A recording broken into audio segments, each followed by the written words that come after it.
Barangkali ada di antara Anda yang menanti-nantikan konten tutorial Pi Network yang sudah hampir 3 minggu sejak tutorial saya yang terakhir. Mohon maaf dan harap maklum karena kesibukan. Saya juga diminta mengisi konten politik, sosial, ekonomi, dan pasar modal di 2045 TV Tangerang yang sudah memasuki tayangan ke-10. Selain itu, juga membuat konten di channel pribadi saya, Allah Perkasa Televisi Channel. Sudah lama sebenarnya saya ingin membuat konten tutorial ini karena begitu banyak komentar miring yang masuk pada konten-konten video tutorial saya selama ini. Tetapi bersyukur ada saja pemirsa lainnya yang meng-counter. Namun sepertinya para komentator itu belum mendapat jawaban yang memuaskan. Itu sebabnya saya merasa perlu membuat penjelasan melalui konten tutorial ini. Mari kita simak satu persatu isu negatif seputar Pi Network. Yang pertama, apakah Pi Network itu proyek scam? Scam adalah pencurian data pribadi dari perangkat elektronik, utamanya dari telepon seluler. Sudah menjadi kebiasaan bagi kita pengguna telepon seluler menyimpan data-data pribadi kita di dalam memori telepon, karena otak kita sendiri mempunyai keterbatasan dalam hal mengingat. Bagaimana kita bisa mengingat ribuan nomor telepon di dalam memori otak kita, juga ribuan foto kenangan? Bersyukur sekarang ini kita dimanjakan dengan hadirnya perangkat telepon seluler dengan beragam kapasitas memori, baik memori internal maupun memori eksternal, sehingga kita dengan mudah menyimpan dan menampilkan data. Salah satu data yang paling diincar para scammer ini adalah data bank pribadi kita sendiri. Rasanya hampir semua pengguna telepon seluler menyimpan data bank mereka di dalam memori telepon seluler. Entah itu nomor rekening bank pribadi, saudara, pihak lain yang menjadi mitra bisnis kita. Data inilah yang akan dimanfaatkan oleh scammer atau pencuri data untuk mereka salah gunakan demi kepentingan atau keuntungan mereka sendiri. Selain data bank, nomor-nomor telepon juga sangat diminati para scammer. Tujuannya banyak hal. Jadi jangan heran jika tiba-tiba Anda ditelepon seseorang dengan menyapa nama Anda, tahu-tahu menawarkan kartu kredit lah, pinjaman online lah, main judi online lah, forex lah, dan banyak hal lainnya yang berkaitan dengan pemasaran suatu produk. Dari mana mereka memperoleh data kita? Ya banyak cara. Namanya juga maling. Selalu selangkah lebih di depan para petugas hukum. Entah dari perbankan tempat Anda memiliki akun atau saat Anda menghadiri event tertentu seperti pameran, seminar, atau kegiatan lain yang mensyaratkan identitas diri. Dan lebih konyol lagi dengan meminta Anda membuka file undangan pernikahan. Tahu-tahunya itu adalah file scam. Pernah juga dengan menyebarkan perubahan biaya transaksi dari bank-bank resmi terkenal yang juga ternyata adalah scam juga. Tetapi saya kira Pi Network bukanlah scam. Sebab sejauh ini Pi Network sangat transparan, di mana core team jelas-jelas membuka identitas diri mereka di beranda Pi Network. Mereka mencantumkan CV, foto, legalitas perusahaan Pi Network, dan mereka selalu melakukan update tentang Pi Network, baik melalui video langsung dari core team maupun berita-berita di beranda Pi Network. Semuanya terbuka untuk dilihat oleh siapa saja.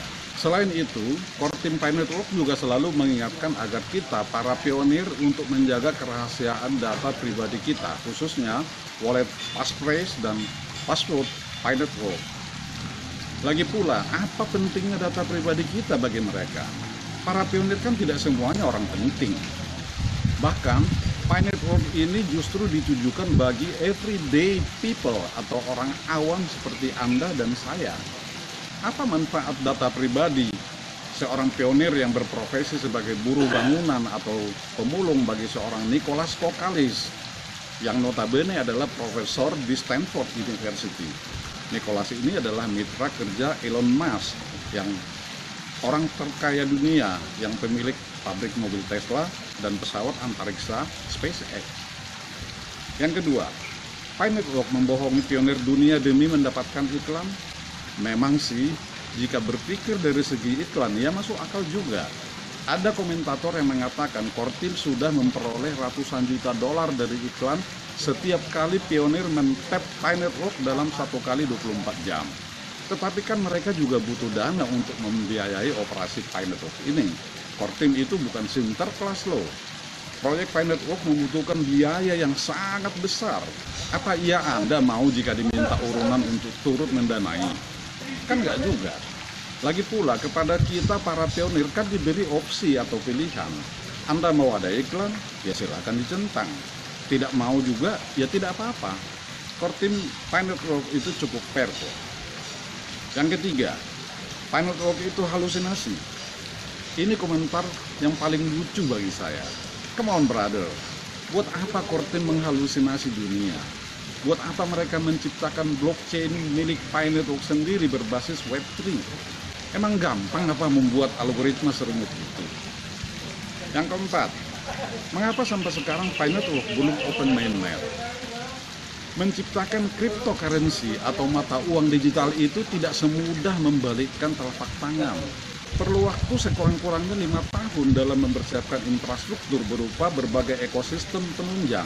Ingat lo ya, Bitcoin sendiri sebagai pelopor cryptocurrency juga butuh waktu sekitar 3 atau 4 tahun sebelum akhirnya launching Januari 2011. Itu pun tanpa infrastruktur ekosistem pendukung, tanpa underlying aset sama sekali. Lihat saja harganya dalam 2 tahun terakhir ini, persis seperti roller coaster. Sebentar naik sangat tinggi, tapi dalam sekejap saja melorot turun, meluncur ke bawah. Dulu, tahun 2009, saya diajak seorang teman untuk menambang Bitcoin secara gratis, seperti yang kita lakukan sekarang dengan Pi Network. Saya tidak tertarik karena belum pernah mendengar apa itu cryptocurrency. Padahal saat itu saya masih aktif sebagai pelaku di industri pasar modal. Setelah launching di awal tahun 2011, benar saja harganya masih sekitar 0,03 dolar Amerika Serikat per Bitcoin, yang kalau dirupiahkan setara dengan 400 rupiah. Tetapi per November 2021 atau 10 tahun kemudian, harganya mencapai 68.999 dolar per Bitcoin. Tebak sendiri saja bagaimana penyesalan saya tidak menuruti saran teman itu.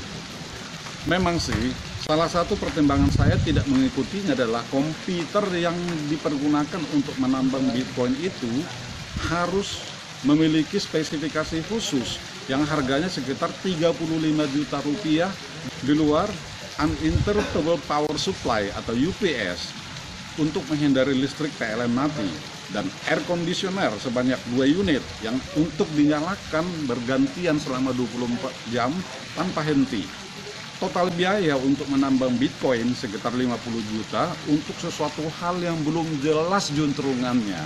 Bahwa harga Bitcoin bisa mencapai hampir 1 miliar rupiah per Bitcoin, ya itu di luar ekspektasi juga.